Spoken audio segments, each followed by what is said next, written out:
It's May 24th, 2015, and we want to know, is the secret dream of every animal just to strap a human to a missile? Is Vampire Catwoman just one bite away from giving us a man-bat werecat? All this and more is coming up next. It's Convergence Week 7 here at DCR. This day, we rescue a world from mysticism and tyranny, and usher in a future brighter than anything we can imagine.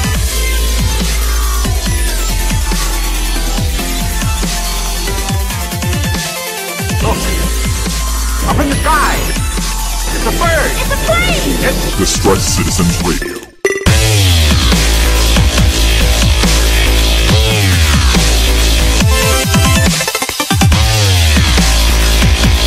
Hey everybody, how's it going? Sean Lamont here, comic book reader extraordinaire, welcoming you back to another episode of the DCR. Of course, we talks about the comic books, and I say we because I am not by myself. That would be creepy and weird if I was just sitting here talking to myself. I am joined, as always, by the comic book, what'd you call yourself? Eminence? The eminence of comics. Yes, eminence of comics, Mr. Brian Glein. Hello, sir. Kind of poke fun at your comic reader extraordinaire. Yes. Hey, it's an easy title because you took away, what did you take away from me? The comic book reader Esquire, because you said apparently there's rules to Esquire. You have to, do stuff. But so I just put extraordinaire. There's no rules to that. Showed you guys. So are you ready to talk about the Convergence stuff? Yes. And in doing so, I believe I'm going to spoil some things. Are you really? Mm-hmm. I wasn't going to. I was going to keep it very vague and just be like, someone did something. Okay. But I'm not going to tell you what. That's one approach to it. But yes, as you guys know, as the map of the internet has told you before and today, here there be spoilers. Yar, yar, yar. So, if you do not want these books spoiled, do not listen ahead because we will be talking about plot beats, storylines, character development, etc., etc. So make sure you read your books before you listen ahead to this show. I believe we're skipping over questions again this week. We got a couple for next week that I'm going to put in at the end of Convergence. A lot of them are, what was your favorites of the Convergence stuff? And, hey, what do you think is going to come out of this? And blah, blah, blah, zitty, blah. Not the questions, blah, blah, but they fit more at the end than they do kind of here. So we'll... Something awesome could still happen. Yeah, exactly. We still got another issue of Shazam next week. Exactly. So I want to make sure we have everything on the table before we start making those types of decisions. So without any further ado, let us lunge forward into this week's books. All right, leading off the charge, it is the tentpole title, the main flagship of this event, Convergence number 7. And last week, it started to get a little real, Brian.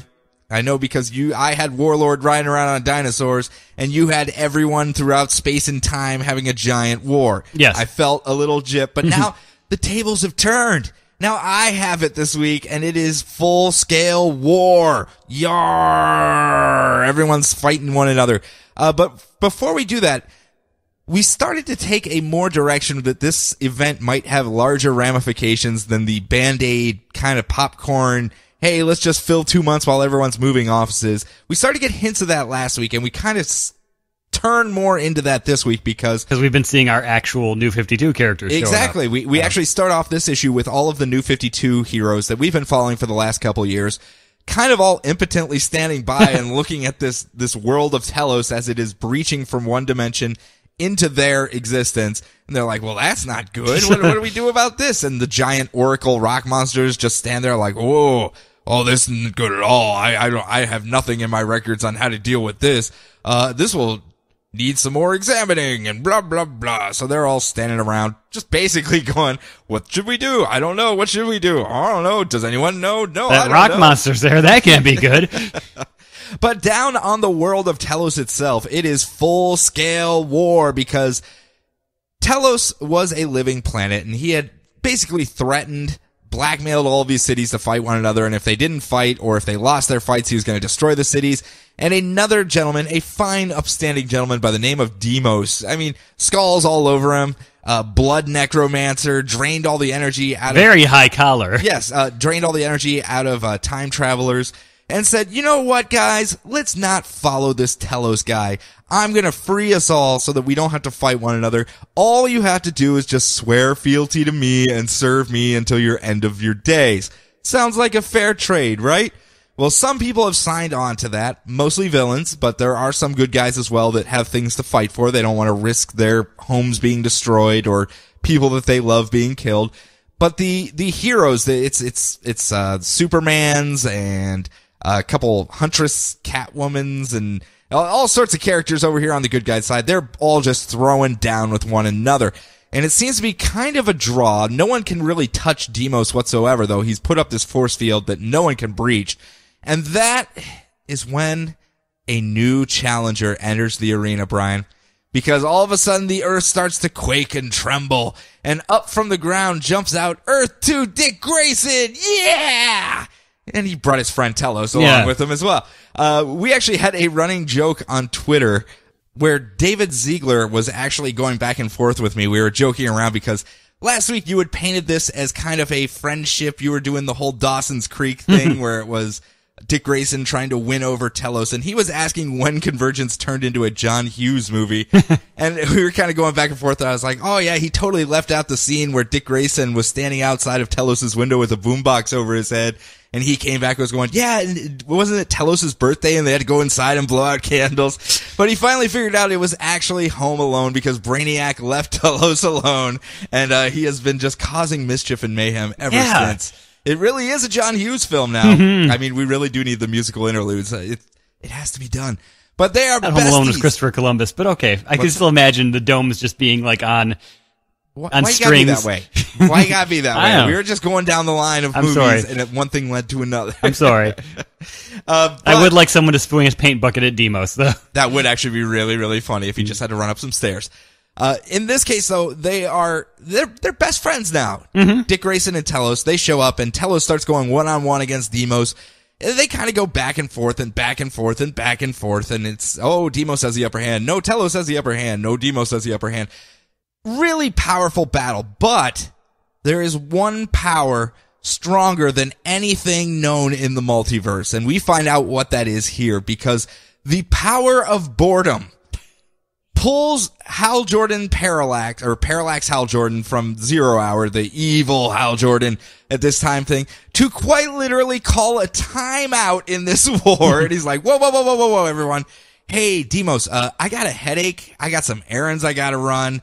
I'm actually really just bored with this entire situation. So if you could just open up the door and let me leave, you guys can go back to just fighting one another and do whatever you want to do. But I gots to go. And Deimos kind of knocks him away, and they go back to the fighting once more. And it continues for a while until Parallax Hal Jordan goes, still bored. And he annihilates Deimos with his power of boredom. He just shoots him down with a ray and just blows up the whole thing. And he's like, yep, not bored anymore, just blew him up. I guess. And Deimos was literally just about to tell Telos what his name was. Yes, he was. Got to build that up a little bit more. I'm sure it's like, Steve Solit. It's just Telos backwards. But yes, as soon as he kills Deimos, all of the energy from the time travelers that he had absorbed kind of erupts into this massive energy storm, and it even starts to leak out of the planet into the New 52 universe. And that's where everyone out there, we jump back to the New 52 folk who are standing there as energy just starts shooting out all over the place, and the giant oracle starts falling apart, and he's like, oh, I guess my time's done. Well, that sucks. And they're like, oh no, the oracle's falling apart. And he's like, well, not really. It's not just me. It's the entire universe itself that's falling apart. So you guys have fun with that. Rock dude out. I'm gone. I'm out of here. So it was a nice run for me. Showed up during that Hell on Earth thing for a while and, poked my head up once or twice more, but my run is done, everyone. My cell phone is trying to spell correct me writing hell as L, and I'm very upset with it. That's what happens when we text back and forth about books and everything. Yeah. Again, it seems kind of like they're using this as a 0 Hour type thing where they're going to not reboot the universe, but stitch in some of the old stuff, maybe whitewash over some of the things that didn't work and start it anew. Something along that. Do you get the same vibe, at least from this, the way they're doing it? Oh, like it'd be a nice way to like get, Black Bat back in continuity or something. Or yeah, I mean, that's what I mean. They can just start pulling some of the stuff they like or whatever, or things that didn't quite work out in the New 52, they can just literally paint over it and be like, boop, here's a new character that's the same that you guys remember from before that. Ha ha ha. Supergirl, you got a TV show coming up soon. You got to get rid of the so you think you can dance haircut. It's like, what? Why? It looks so cool. Oh. Again, I think they're taking a bigger stride with this, and I obviously the back half of this event is much more entertaining than the front half was leading it to be, because it seemed like it was just going to be the bracket board of so-and-so versus so-and-so, then so-and-so versus so-and-so, then, oh, well, we'll have this guy fight this guy, and that's what it kind of seemed like it was going to be, literally a filler event, and now at the end, they're kind of built it up to be something a little bit more than that, and it's reading a lot better. Yeah. As far as pacing, so I'm actually interested to see how it ends next week and where they're going to take it from there. Like, I understand, like, the reveal was certainly cool last week. Maybe it would have been nice that we would have seen our New 52 people a little bit sooner, but aside from that... I don't know if we needed the New 52 stuff that early. Maybe at the beginning, maybe in the first issue. Just a little teaser. Yeah, just kind of a to make it known that, hey, this is going to affect these characters in some way, shape, or form, and they will be popping up later. Might have had a little more buy-in from some folks, but I don't think it was necessary to the story. That would have been more for a marketing angle, I think, to get more people interested at the beginning. Okay. My own personal opinion. I'm not a master of these things, so I don't know. Maybe it would have been a better story. Boo. So, what do you have coming up next? All right. My other favorite cell phone correction is every time I type in CHA, it wants to spell chameleonaire. Oh, man. Your phone is weird. I'll let you figure that one out. So, Convergence Wonder Woman #2. Aaron Lopresti taking over for Joshua Middleton. Wonder Woman, she went to go check out some people that were following an angel cult. And the angels showed up, but they weren't angels. They were the vampire supervillains from the Red Rain Gotham City. It's an easy mistake to make. Yeah. I do it all the time. Wings, you know, I mean, silhouettes. I mean, fangs, I know the angels I prefer have pointy wings. So pointy wings. Pointy leathery wings, pointy. You know. Mm-hmm. So Wonder Woman is fighting an extremely verbose set of vampire Batman villains. With Vampire Joker taking the lead, as you would expect. Yes. Yeah. And he even explains, I guess, at the end of the Red Rain graphic novel, Batman staked him, but because he didn't take off his head, he bury him facing a specific direction. Yeah, you know, and burn the remains, and then urinate on the grave and dance upon it. Mm-hmm. And because he didn't do that, he wasn't able to continue on. Stupid vampire rules. He was able to continue on. I don't know, whatever. The rules are whatever you make them. Basically, Poison Ivy was able to come over and just say, hey, look at that steak. Pull out, and he's like, hey, I'm fine again. I'm the Joker. Oh, man. So it was like the Lion and the Mouse. Yeah. Where he had like just a stake through the heart instead of a thorn in the paw. And they were like, oh, here you go. I'll help you. Yep.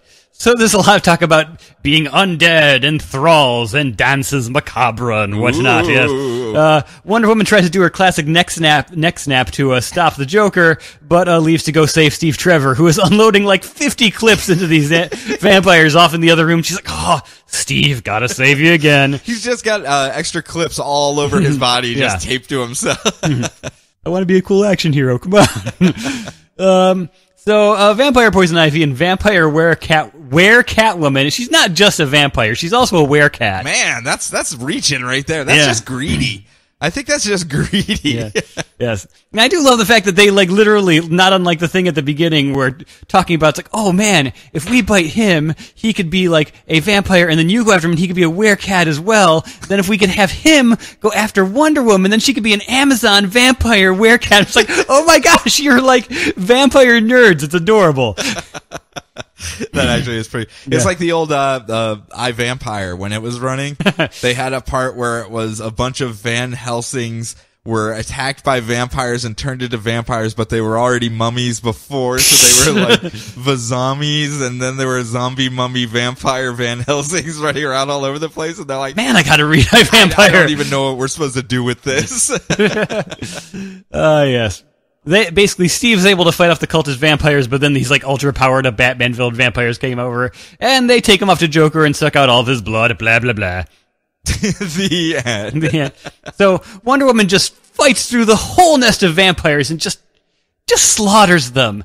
Hundreds of vampires. Generations. Dead at her hands. And she wonders, being Wonder Woman, that's why it's her lesser known superpower, the power to wonder. She wonders, are our lives really more valuable than theirs? And the voice of spirit guide Athena just kind of pops in behind her, goes, yes. Yes, they are. They're not alive. Just keep on slaughtering them. Go at it, buddy. Don't worry about it. Yeah. So she goes to fight Joker, and was it just the two devils on her shoulder? Like, yeah, lady, they're vampires. Yeah. Just murder them. Yeah. We need to get you a new murdering stick. Come on. So she goes to fight the Joker and all their enemies. Steve Trevor's already turning, but he's still got good in him and is able to stop Vampire Etta Candy just as the earthquake starts and opens up the ground and all the vampires fall in. And Wonder Woman wins, but she also had to kill a lot of vampires and also her best friends. Aww. So she just sits there hanging out with all the kids that were sitting on the stoop are able to save her from falling in. And it's a very nice little scene. And it's just sort of like, well, all my friends are dead. That was a lot of vampires I had to murder. Oh, man, this was rough. Convergence, not so good for pre-crisis Wonder Woman. No. Not at all. It was a workout at the least. Yeah. I'm sure she'll have a video out soon on how to burn calories by killing vampires. Mm-hmm. Just head on over to Red Rain. Pre-crisis, it's pre-Tybo and pre-CrossFit, but the Amazons are getting there. They're working their way up the fitness ranks. Oh, yeah. I mean, they'll get there. Mm-hmm. So in a similar vein... Ha! I see what you did there. Yeah, wasn't that good, though? I thought that was pretty good.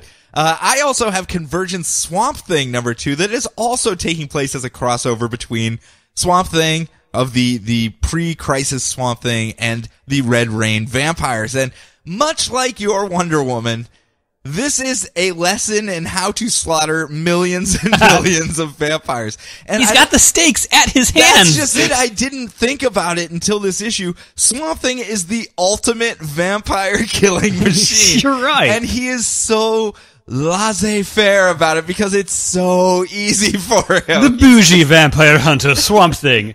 He's just kind of sitting there, and then his fingers just turn into stakes and just kind of go woo and just zip through the entire Let city. them eat steak. That's pretty bad. But it's them standing there, and he's about to fight off all these vampires that have come over. They got teleported over to Red Rain Gotham, and that is when Vampire Batman shows up. Roar! But it turns out he's also kind of a good guy. He's been working in the Red Rain book. He was working to kill off as many vampires as he could before he finally fully turned and became an evil vampire himself. And this is kind of the same, and they work together and just slaughter hordes of vampires. And they have a little conversation where they go,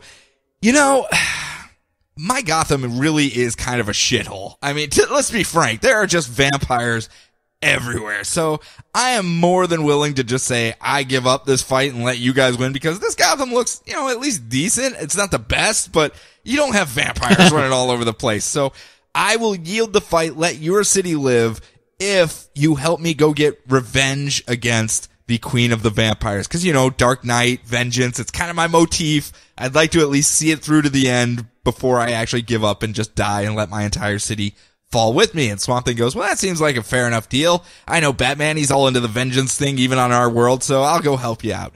And they go on a vampire murder spree. It is 20 pages of these two just cutting a path through every vampire they see between steak hands and garlic breath. And You're right. Good Lord. He is just slaughtering these things. Yeah, I kept waiting for it to be like a Mentos commercial where all of a sudden he's just like, garlic breath, uh-oh, and then he just pops a Mentos and everything's like, yeah, freeze frame at the end. But instead they make their way over to the Vampire Queen, and Batman goes one-on-one against her, wins the day. Actually, it was a pretty easy fight for him, let's be frank. It was only like a page of the whole issue. Was built up to be a lot more than that. There is a scene where they're trying to find where she's at, and he goes to visit the Parliament of Trees in Red Rain world, and we don't get to see it, but he just comes back and he was like, that was weird. And all I picture are a bunch of those little spindly trees with fangs, all like, yes, we're vampire trees. We don't get to see it, but just his reaction when he comes back, like, man, we're happy this place is going away. This is just weird. But they end up killing him, and Batman says, well, there's only one last thing for me to do. Swamp Thing, can you help me come outside and watch the sun rise one last time? And the entire time, Swamp Thing's like, psst, we're not on Earth, dude. The sun's not gonna come up. Like, we're on another planet right now. I don't know what you're waiting for. And then the sun starts to come up, and he's like, how the hell is the sun coming up? We're not even on Earth. What the hell is happening around here? And it just disintegrates the Batman. He's like, you know what? Science isn't my forte. Let's just leave. We'll go back to ours. I don't need to explain this. I don't need to worry about it. It's not my problem. And they go back to their Gotham City where they're going to go look for survivors to help fight against the big war against quote-unquote Telos/Demos. It was so tongue-in-cheek the entire time, but it really was a look how badass Swamp Thing is when pit against a bunch of vampires, because he is the ultimate vampire killing machine and also a Mentos spokesperson. So it was fun. It was really good. So make sure you check this one out if that's your bag. If you want to see Swamp Thing slaughter every vampire in sight that Wonder Woman, I guess, left over, this is the book for you. All right. So continuing on. Oh, Convergence. It's Batman and the Geoforcers, number 2. Geoforcers. Geoforcers. Dun, dun, dun. That's the one that sounds the best in my head. Yep. Dino Saucers would work. Yeah. Yeah. On my the Geoforce force out in full force for this one. Force.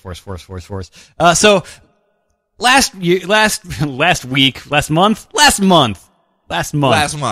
you got Gotham this. City was under assault from Buddy Blank, the one-man army corps, or OMAC. He has lost contact with Brother Eye and is now under the control of Godmother. I'm assuming this is like a character from the far future. I would have to assume from like the original OMAC series. And she's controlling him to lead her army of mutants to attack Gotham City. But they're no match for Geoforce. Of course not. Who's got his amazing powers back, and he's totally kicking the butts of the mutants and flying and throwing and catching heavy objects and creating earthquakes and levitating rocks. And look at me, I'm Geoforce. The rest of the Geoforcers assemble, like Halo and Katana and Black Lightning and Metamorpho and Batman. The tag-along. In his dinky Batcopter from the 80s, and they come together to help Geoforce fight OMAC, even though he really doesn't need their help. Not really, but I mean, it never hurts. There's a fight. Halo, who was in a coma for a year, is very happy that Metamorpho is back after being Metamorpho after a year of him being Rex Tyler, while she was in a coma. So there's that. Okay. OMAC is constantly struggling with Godmother in his head, which leaves an opening for Halo, Batman, and Metamorpho to help Geoforce take out OMAC by trapping him in molten and then frozen rock. And then all of the mutants look and see what happened to their general as Geoforce turns and gives the most badass, threatening look to the mutants and goes, huh? You want some? And they all turn and run away from the sheer awesomeness that is Geoforce.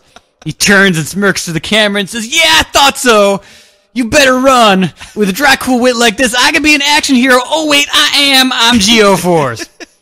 You know how many questions Then he pulls down his mirrored sunglasses, turns his baseball hat around, and glides off on his skateboard like a boss. Do you know how many questions we got from on YouTube and Twitter and Facebook and emails asking what the deal is with your utter hatred of Geoforce? Did they not read the book? I don't know if they read the book. It was just your tone last month was maybe you have an issue with Geoforce. I've got a slight issue with Geoforce. I don't know what you're talking about. Also, Metamorpho is dealing with crippling depression because he'll never be able to go back to his girlfriend again because he's a burn to the flesh off of her arm. Yes, because he's a monster, and I guess she's super shallow or something. I don't know. Yeah. Oh well, Geoforce is okay. He's going to go off and kick Telos in the nuts, and that's all that really matters. So, Geoforce. So again, Geoforce kind of leading the charge. Huh? Geoforce leading the charge in Batman and the Outsiders. Yep. So you get again. I'm almost positive that Geoforce has a created by credit on this book. He's just slipping notes in every now and again. Just every time they finish. I'm very sorry. Geoforce has final creative control on this. He gets to get final say on everything. He's got a few notes for you on what should be happening in this story. You look at the script and it's like Black Lightning whited out with just Geoforce written over top. Yep. Wait a minute, Metamorpho's yelling. Why is Geoforce sleeping with my girlfriend? Oh, sorry, I whited that out too and put myself in there. Yep. Geoforce. You're the best. You're the best. Best slash worst. I like him now. I like him. So screw you. It's almost out of contempt. I'm going to like this guy now. Last one for this half, though, is Convergence of Adventures of Superman #2. Again, not really dealing too much with Superman. We kind of focus more on Supergirl, pre-Crisis Supergirl, right before she dies during Crisis on Infinite Earths. And where we had left them, they were trapped inside the Phantom Zone. They were smart enough to try to find a way out from the domes that wasn't just punching the dome.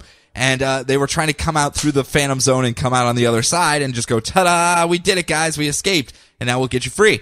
Unfortunately, it was Lucius Fox put together this janky freaking Phantom projector, and it went on the fritz, and they were trapped in there with all the criminals, and they were getting beat up, and it looked like they were going to be trapped in there forever, but Lucius Fox is able to kick it in the side, and it turns on one more time, and they're able to escape real quick. But out of the frying pan and into the fire, they show up just in time to see General Simeon leading an army of Kamandi-style animal monsters from that time frame that are marching on Gotham and attacking it. And monkeys, gorillas. They have kangaroos bringing guns to the front line in their pouches to arm the troops, and I'm just looking at it like, holy crap, this is amazing! Why are we not getting more of this? I mean, it is a full logistical army with animals taking different roles and how they did. I was fascinated by the background, just looking for what all the different animals are doing, but regardless, this is what they have to deal with, and Kamandi's out there trying to fight General Simeon to stop them and everything like that. And Superman shows up and saves him at the last minute, and Supergirl is beating down General Simeon because he just sees her as a normal human, and he's like attacking her with the sword, and it's breaking, and trying to punch her, and he's breaking his hand, and she's just standing there looking at him like, what are you trying to do, monkey dude? And finally he retreats back to the great weapon, their secret ultimate weapon. And Kamandi goes, we can't let them get to the ultimate weapon, they'll destroy everything. And they go, okay, well, I have a pretty good plan on how we could do this. And they all fly over to their city to try to stop them. And that's when they're all gunned down and they're able to capture Superman, and they take him and tie him to a nuclear missile. That is the ultimate weapon that they have. And it's kind of funny because General Simeon's standing there and he's like, all the humans will die to the ultimate weapon, but we apes are immortal and we will be fine. And Superman's like, that's not really how this is going to play out, guys. I'm just letting you know. Nuclear weapons do not really discriminate monkeys from humans. You will also die in this blast. They're like, shut up, Superman. You don't know anything. And finally he goes, well, this is just a plan for me to find your ultimate weapon anyway. So he just breaks off the chains and then takes the warhead and flies away. And it's Kamandi and Supergirl beating up General Simeon and all their troops. And basically they just go, well, that takes care of that.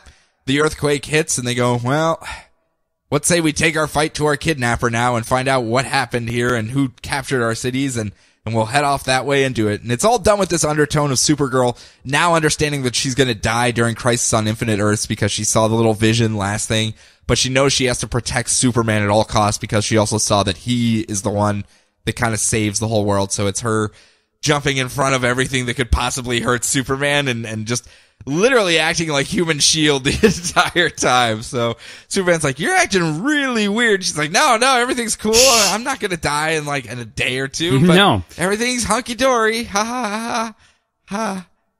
Ha. And even Kamandi's like, oh, I remember reading the history books about how you sacrificed yourself. And Supergirl's like, hey, no, let's not talk about that. Again, it's the fun thing. It fascinated me with the animals, though. I swear to God, more than I thought it would, with all these animals doing logistical things. So, if that's your bag, which it should be, I'm not gonna lie, you should want to know what every animal's role in an army would be. This is what you should be reading. But that's it. That's all of our books for the first half. Brian, what do you have coming up for round 2? I got Convergence, Green Lantern Corps, The Flash, and New Teen Titans. And I have Convergence, Superboy, and the Legion #2, Convergence, Hawkman! And Convergence, Justice League of America coming up because we have to take the break to go fight for Earth 33. Last week we were charged with our battles, and now we given plenty of warning. Yes, plenty of warning, a full week. So we are going to go fight for Earth 33 as the champions that we are, and when we come back, we will go through those books.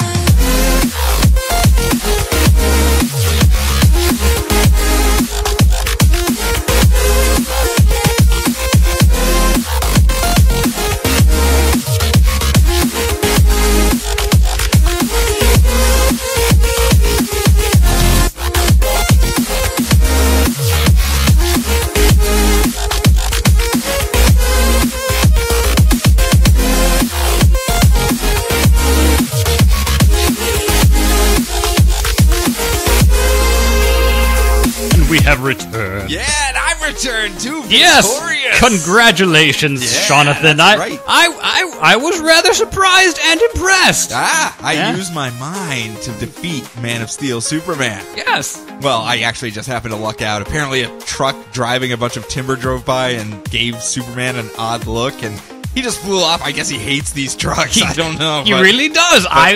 You've uncracked my riddle. He forfeited the match because he was off destroying some truck somewhere. So, yay me. Yes, he went out of bounds. Those are the rules, the Convergence rules. Well, I mean, you kind of made that one up as we went along. I'm not going to complain. I won, but yes, that wasn't really set in the rules going into the fight, so I was kind of surprised, to be honest. Well, luck be a lady or a gigantic log truck. Yes, one of the two. Yeah. But how's Brian doing? He should be wrapping up any minute now, and well, let's just say it's been a bit of a push so far today. A bit of a wash. He's holding his own against Grant Morrison. Not doing too well. Oh, no. Not doing too well. I really hope that your compatriots over at Raging Bullets are doing better with their Convergence battles, let's say. No, are you saying Brian's gonna lose? Well, all I'm going to say is tell us away. Oh, no! Brian, no! Oh, Sean! Oh, you're back! Sean, what the hell was survived. that? he had a quantum keyboard, and I just wanted to ask him about Aztec, but he hadn't written it yet because of the time, and he tried to copy paste the end of Zenith into my head, and it just got traded not that long ago. I can't afford to buy all those trades. That's like $80. I didn't want to know the ending spoiled, so I kind of covered my head and went la la la, and he hit me in the back of the head with a keyboard. That was dirty pool, man. Man, mine went a little better. I just kind of stood there. Yeah, I beat Superman. You beat Zack Snyder Superman? How'd you pull that one off? A truck went by and he flew after it. So. God damn it, Zack Snyder Superman. Oh. Jesus H. Well, I guess 1-1. So as long as Raging Bullets guys can pull out at least 2 wins, so man, it's up to you guys. Do it. Man, sorry, Earth. Yeah, sorry, Earth. Way to go, Brian. No spoilers. You're on a spoiler podcast. How can you say that? Outside of this, I don't want to know anything else. I don't listen to a Zenith podcast. Is there a Zenith podcast? Maybe there is now. According to Grant Morrison, because I said it exists somewhere else. Oh, man. Earth 34 now has a Zenith podcast. Yep, I just made it. So let's get back into the book. Oh, jeez. Now that we're at least I held up my end of the bargain. So Advil or something. Crikes. First up, Convergence Superboy. Oh, good. I can Legion. Relax. Superboy and the Legion #2. It'll make that headache go right away. Okay. Because there's tons of Legionnaires. I'm sure that'll help. Superboy and the Legion are facing off against the Atomic Knights, the medieval knights on top of Dalmatian horses, mutant Dalmatians. They weren't fighting the British knights. No British Actually, knights. that'd be much easier. Just a bunch of shoes, kick them off to the side. Hey, yeah, here. But these Atomic Knights are survivors. They have lived through an atomic war, a great disaster, whatever it was. They're not going to give up. No, they're going to keep on surviving. They have scrabbled together just to survive all of these years, including this last year underneath the dome. And they march upon the city and just basically say, you guys are all going to give up, or we will torch this city to the ground. I don't care if we just have pitchforks and torches and sticks and dogs. We're totally going to murder this place if you guys don't give up. And Superboy and the Legion are just kind of standing there like, guys, you're way outgunned in this fight. I don't know why you would want to do this, but it turns out their pointy sticks shoot lasers to dirty pool yet again. And they all start fighting. Invisible Kid gets punched right in the face. Or does he? No, he does. Because they have infrared built into their visors. Okay. And I just pictured the scene like he was sneaking up on him, being all like, yeah, I'm going to get you. And this guy could just see him plainly. It was just like, you're an idiot, Invisible Kid. And punched him right in the face. But this battle increases and increases until finally the leader of these knights, a guy by the name of Gardner, is knocked off of his Dalmatian. And he pulls out a canister and says, okay, well, I don't care if we don't live, we're going to win this fight. Inside this canister is the last great weapon of the great disaster, a little disease known as Mortococcus. and I am going to release Countdown to Final Crisis upon this city. Oh, no. If you do not surrender right now. And Karate Kid's in the back like, don't let him do it.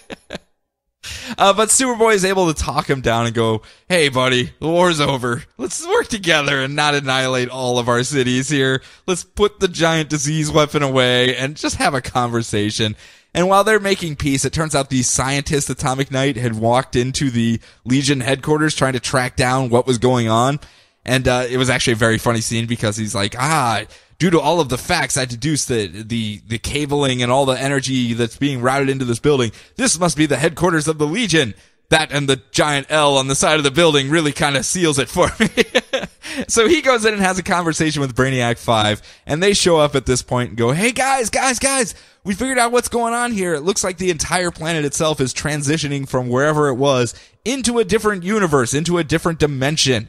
So that's why everything's all shaky and quaky and all weird. So I bet if we ride this thing out, eventually we're all going to get out of here and we can just go about our lives. So what do you say? Let's all work together. And they all end up working together. They send relief over to the other city of Dervale. Yeah, that's Dervale. Dervale. Let's yeah, say I'm assuming. Dervale. So as they're starting to work together, Lightning Lass and Superboy are able to share one last moment together because, as they even say, well, you're pretty much right on the edge of being Superman here, Superboy, so let's just pretend that this last little transition out of this timeline into reality is the end of our dream, so let's have one last moment together, and they start kissy-facing for one last go of it before they have to both grow up and become adults. It was a nice little scene. I actually really liked the way they did the whole thing. The Mordekaiser coming out, I was like, I know what that is! You poor man, you know what that is. But I at least know what it is, so I was just happy because I knew it. And I was like, yeah, I know things now. I'm like in the loop. I'm understanding things. So, again, it was actually pretty fun watching the Legionnaires all get their butts kicked. No one won on the Legionnaire side. They were all getting trounced. Every single one of them, and then they were blaming it. Was someone like dribbling Bouncing Boy like a basketball? No, they were blaming it because like they were he's in out of Space practice. Jam or something. They were out of practice for a year under the dome, so okay. they were all loosey-goosey, and that's why the Knights were able to trounce them. So, way to go, Atomic Knights! Woo! Yep. I did like how the fact that they're just like, they're riding giant dogs, they're so cute! And then that's what started the war, because they were making fun of their dog moms. Mm-hmm. Yeah.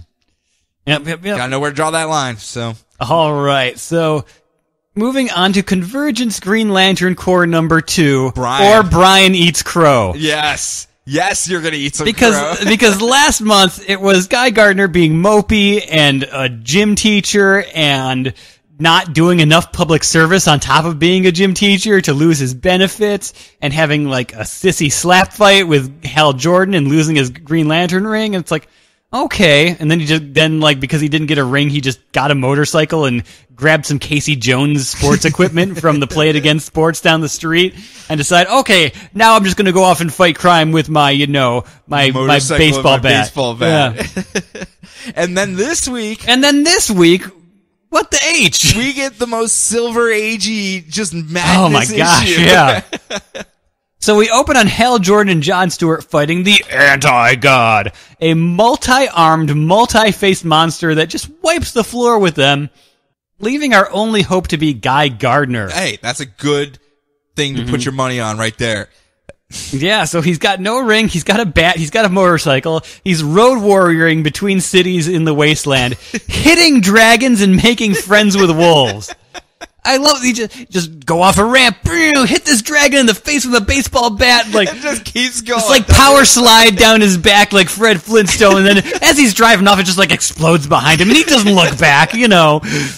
That was right there. That scene was when I was just like, okay, all rules are off for this issue now, and they deliver on top of that. Moving on. Yeah. So he makes friends with a wolf, takes a nap with just off in a wasteland for the night, and when he wakes up, he has been tied up by Hercules Unbound, the future Hercules, who I had to Wikipedia to figure out who the heck he was.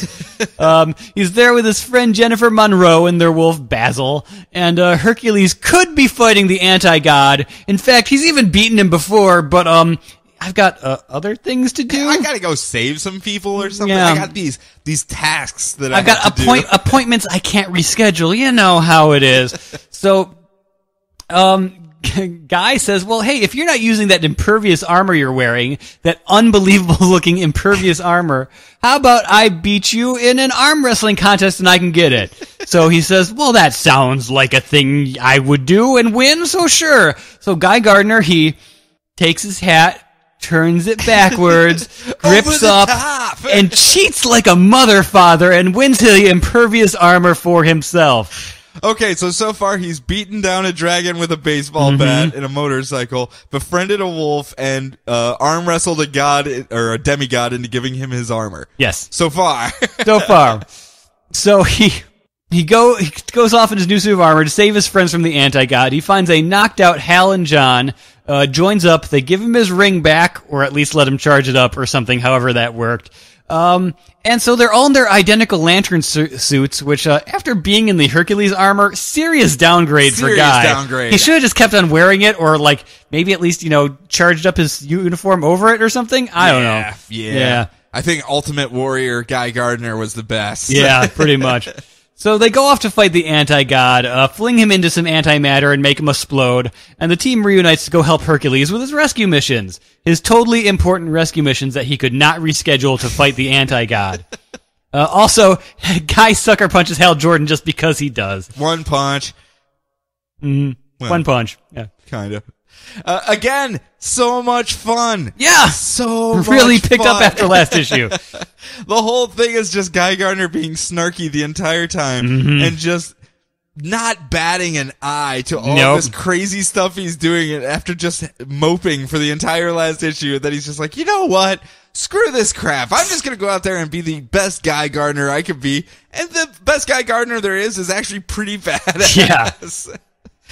Really, really a lot of fun. I highly recommend checking this issue out. You don't even need the last issue, I don't think, but I mean, it sets up the tone for how all the characters are interacting and why Guy Gardner's in the place that he is. But this one is really the payoff issue and is a lot of fun. So I highly recommend it.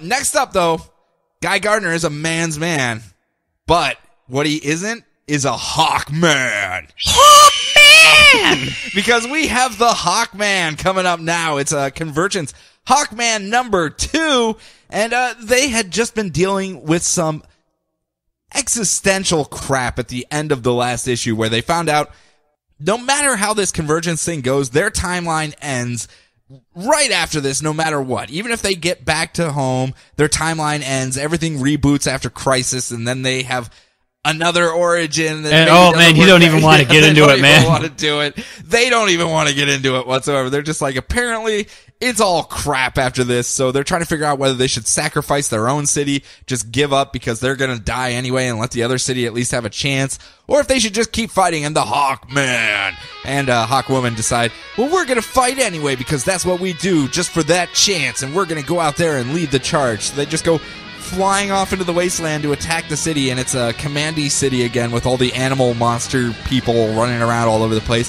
when they're attacked by an entire army of man-bats. Just a horde of them. Well, I guess bat-men, humanized bats. Bat people? Bat people. Bat people, yeah, there we go. It's people with bat features. They're not man-bats and they're not bat-men. They're just bat people. So that draw them into a crossfire with their... My son was very upset that they weren't man-bats. Aww. He saw the cover and he's just like, he thinks Hawkman is the best thanks to our last recap. So oh, yeah? His Hawkman action figure's been getting a lot of play lately. See? It worked! We painted him in a different light, and now everyone's all about the Hawkman. Yeah! His version of the Hawk Scream is hilarious. Nice. But they end up slaughtering their way through, but they're led into a crossfire with the allies of the Bat People that are the Rat People, and they end up captured by them. And what do? What do animal people do when they capture humanoids? They tie them to a missile and say, we're going to shoot you back at your city, and inside this missile is the same chemical compound that was used to fuse the humans and give them animal properties in the far, far future after the Great Disaster. And we're going to do that to your people, and if they're just like us, then technically we win, because everyone's the same, and they'll just be like us, so we win. Yay! And everyone's just kind of like, what? I don't know if that quite works, but sure, we'll run with it. We'll say that works. And the entire time they're tied to this missile, Hawkman is having a little moment. Like, I'm sorry, Hawkwoman. I didn't mean to lead you into trouble, but you know we had to do this. We had to fight the good fight. And let me wax poetic about the first time we met and how much I loved you even then. And I love you today even more. And the entire time she's like, And he's like, what are you doing? Why aren't you at least having this final moment with me? And she's like, oh, well, because I just cut our paws free and I'm going to slaughter all these rat people. And she goes flying off and just starts bonking them all on the head with her pointy stick and punching them in the face and everything. And even Hawkman's just like, yeah, that's why I like her. Yeah. Okay, yeah, I guess I had last issue. You get this one. You got this all on check. And Hawkwoman just plows through them. They grab their gear and they're about to escape, but there's just too many of them all over the place. They're still going to get gunned down. And that is when the Shadow Warriors show up, totally inspired by the badassery of the Hawk people. They're just like, yeah, you guys are badasses. We want to be badasses too. So they show up and start shooting up the whole place. And they end up winning the day. But the leader of the Shadow Warriors pays the ultimate price and is taking a mortal wound and is dying and is like, Hawk people, you're just so badass. I wish I could have been more like you. But I'm a supporting character. Here's the Absorbiscon. And dies. And they use the Absorbiscon to look into the future to see exactly what is going to happen after their timeline goes back. And they see the destruction of the world, but then they see something follows afterwards. And they're just going to cling to their hope that that is a better thing. That maybe they'll fly again through those skies with the exact same origin, without any changes to their backstory whatsoever, and everything will be hunky-dory. Hopefully no one will come up with a perfectly serviceable origin that gets retconned within 3 months. Nope.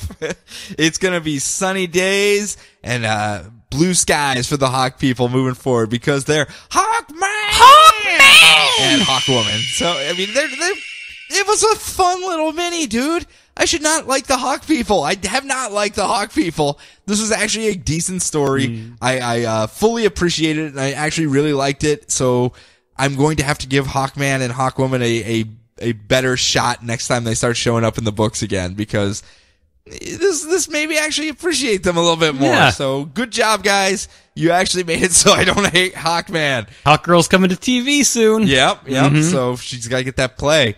Gotta get that synergy going. I hope we see Manhawks on the CW. Manhawks! Did you see the who's who for the Manhawks that I posted on Tumblr? No, I didn't.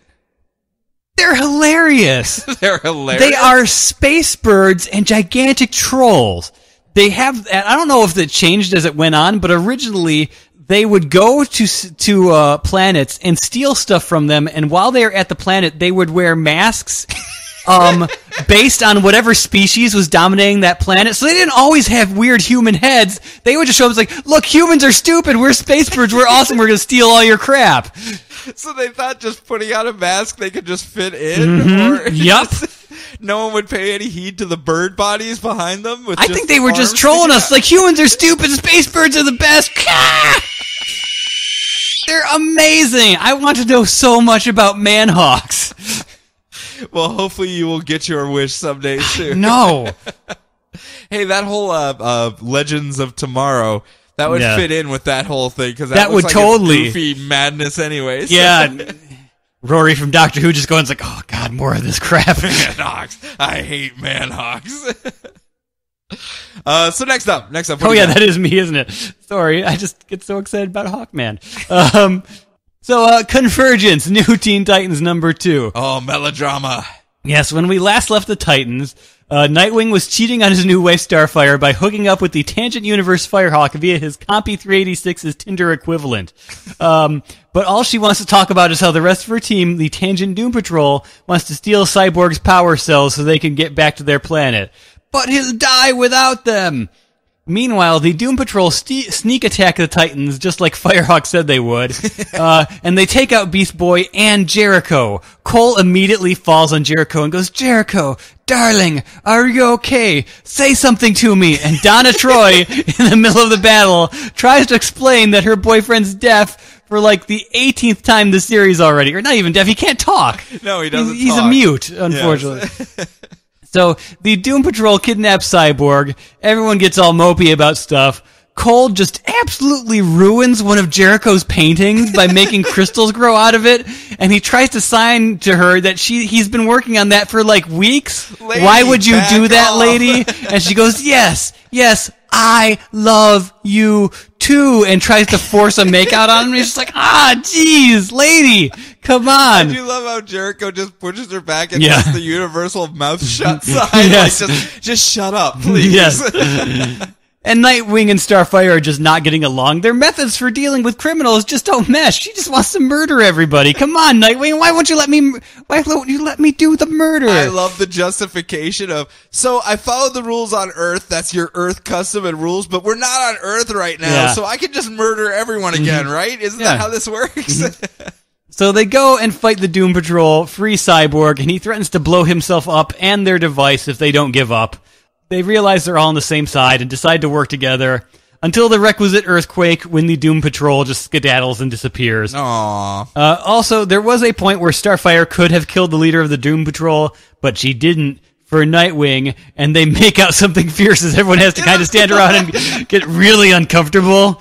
And Cole's just kind of nudging Jericho, and he's pretending not to look. He's not making any eye contact. It'll be like the Dream episode of Teen Titans Go, where they're running around, we gotta tell everyone about this. Hey, I told the pizza guy. Oh, but I didn't tell Spooky Ghost Monster. Hey, Spooky Ghost Monster, Starfire and Robin are kissing. What? Again, it was so melodrama, so CW. I know that was like the hallmark of the Wolfman Perez. I'm sure this is exactly what people wanted. So. Yeah, I know that was the calling card, so they got it in spades. I do love the Cole. And Cole and Jericho are my new favorite couple. Power couple. Just that whole thing was so awkward and weird. It was entirely meant to be, but it was just so funny to watch from the outside. Another one that's fun to watch from the outside that you wouldn't want to be a part of, Convergence Justice League of America #2, or what it really is, Justice League of Detroit, because it's not really the JLA. It's the leftovers. It's all of the JLD with Zatanna, Aquaman, and Martian Manhunter. Okay. Those are the three that are kind of tacked on with the group to give them at least some legitimacy, and they ended up being trapped in a globe right at the end of last issue, so it's just the Justice League Globe's Detroit. my only weakness. No!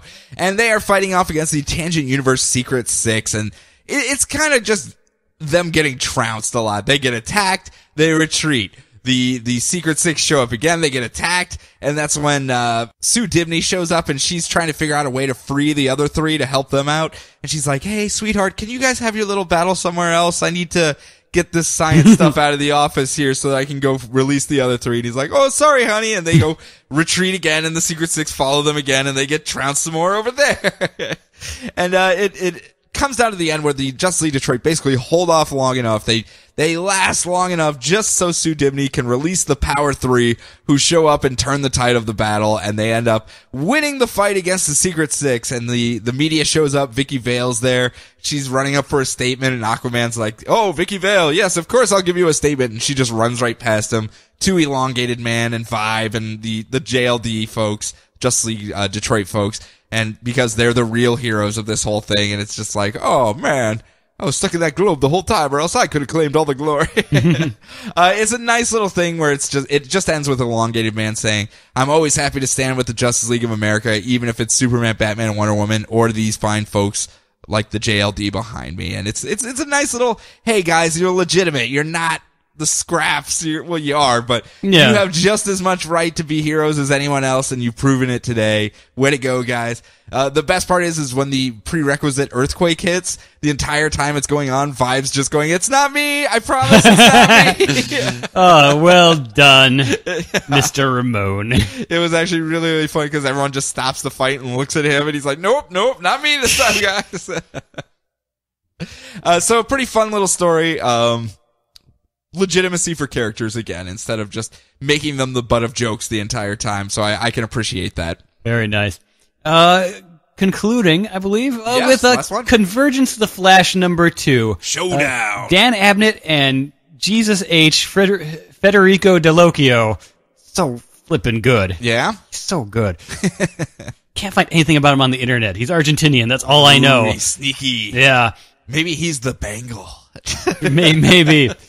So, Telos has Pitt. He's not, by the way. No. So, Telos has Pitt pre-crisis Barry Allen against the Tangent Universe Superman, who is hyper-evolved and almost all-powerful.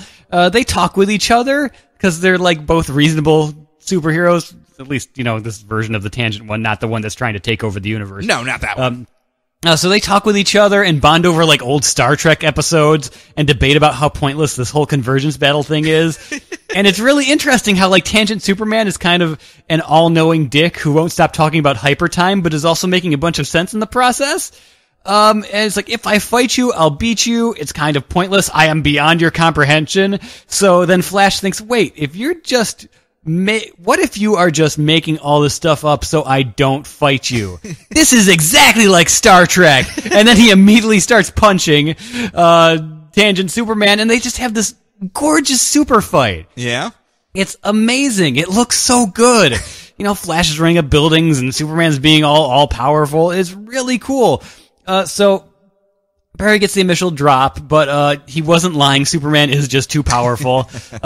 So he stops Barry. He doesn't... Posted by my own petard. Yes. So he stops Barry, but he doesn't kill him, and he looks into his brain, because, your brain moves so fast, it is kind of a challenge to be able to look inside your brain. So thumbs up on that, buddy. This is really kind of cool. It's nice to stretch the muscles once in a while.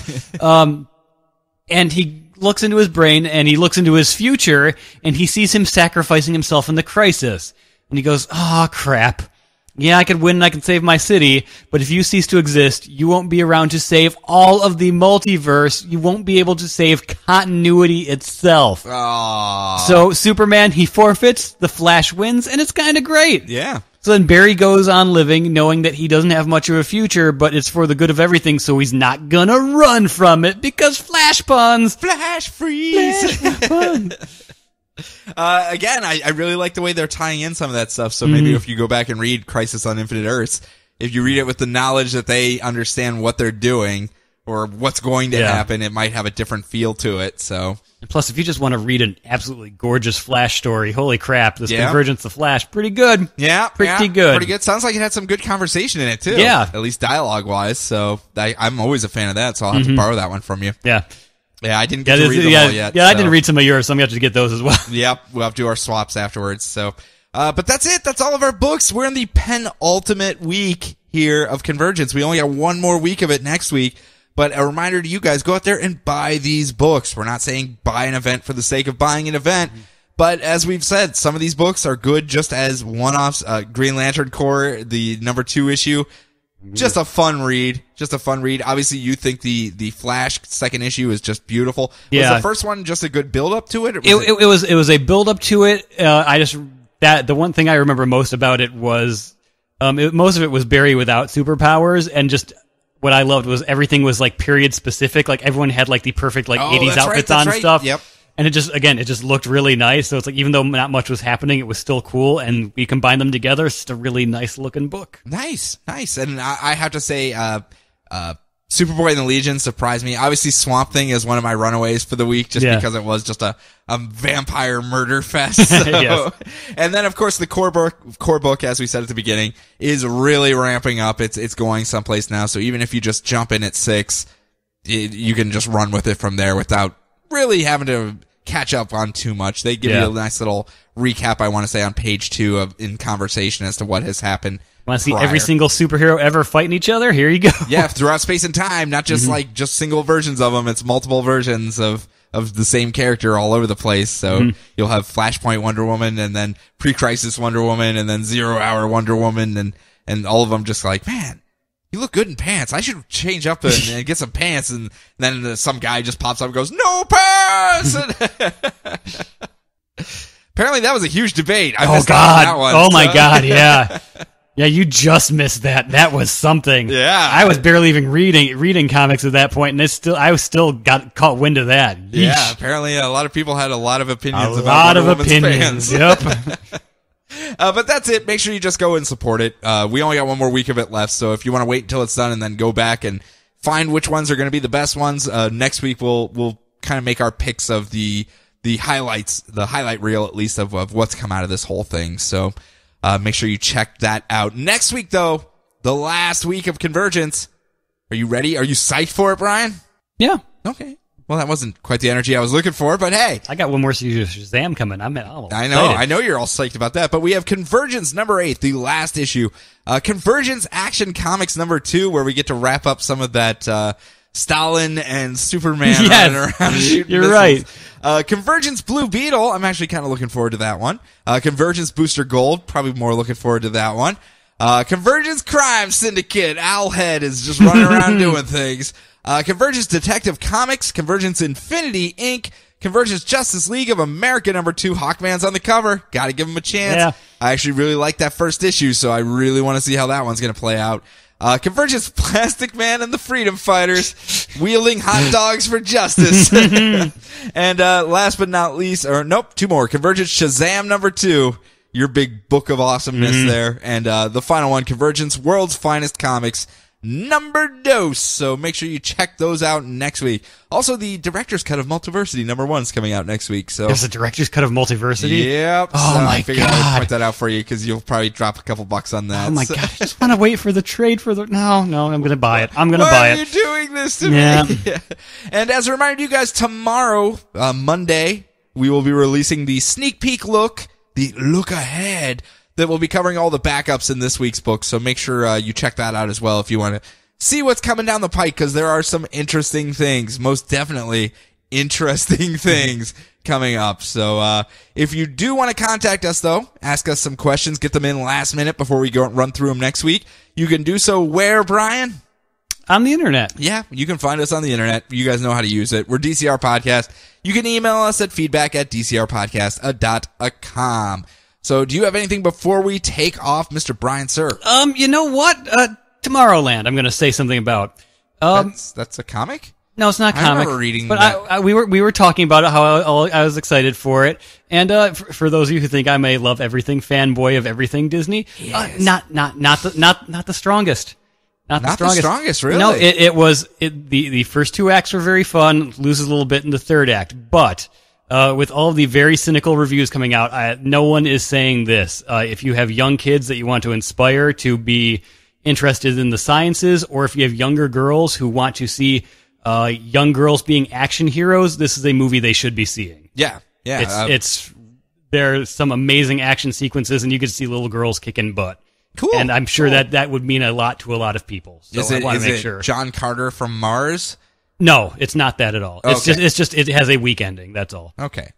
A weak third act. I was confused on which direction you were going to take, because I know you like John Carter, but the rest of the world didn't. Yeah. Whereas John Carter had a weak first act, this one had a weak third act. Okay. So. Well, they're getting there. And there's some awesome action sequences that I cannot deny, but you know. Okay, fair enough. Well, I mean, can't win them all. Mm-hmm. Can't win them all. Yeah. So, so without, I'll just keep watching Ratatouille over and over again every week. Way.